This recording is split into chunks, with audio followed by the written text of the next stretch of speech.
இன்றைக்கி மினி விளாகில் என்னுடைய Friday and சாட்டர்டேவுடைய கிளிம்ஸஸ் தான் வந்து ஷேர் பண்ணியிருக்கேன்.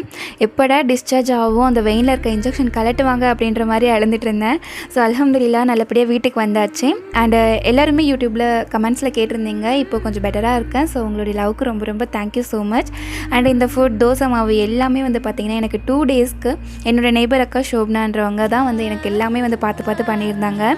ஓன் சிஸ்டர் மாதிரி நினச்சிக்கோ, எந்த ஒரு கில்ட்டுமே இல்லாமல் நீ ஃபர்ஸ்ட் நல்லா க்யூர் ஆகி வா அப்படின்னு சொல்லியிருந்தாங்க. உண்மையான லவ் எல்லாமே வந்து பார்த்திங்கன்னா இந்த ஜென்ரேஷனில் கிடைக்குமா அப்படின்னு சொல்லும்போது நான் லக் அப்படின்னு தான் நினைப்பேன். பிகாஸ் நம்ம சின்ன வயசுலேருந்து நமக்கு பேரண்ட்ஸ் சொல்லி கொடுத்துருப்பாங்க இல்லையா, நல்லதை செய் பலனை வந்து எதிர்பார்க்கக்கூடாது அப்படின்னு சொல்லிட்டு. ஸோ நம்ம யாருக்கும் ஒரு நன்றி கிட்டவங்களுக்கு நல்லது பண்ணியிருப்போம். பட் இந்த மாதிரி ஒரு நல்லவங்க மூலம் நமக்கு அது திருப்பி வரும் அப்படின்னு சொல்லும் பொழுது ரொம்ப வந்து ஒரு மாதிரி ஃபீல் ஹாப்பியாக இருந்தது. ஸோ இதுக்கு எல்லாமே வந்து பார்த்திங்கன்னா நான் என்ன நன்றி கிட்ட திருப்பி செலுத்துவேன் அப்படின்ட்டு எனக்கு தெரியல. ஸோ முடிஞ்சால் நீங்களும் உங்களுடைய ப்ரேயரில் அந்த அக்காவை வந்து ஆட் பண்ணிக்கோங்க. ஸோ நாளைக்கு பார்க்கலாம். பாய்.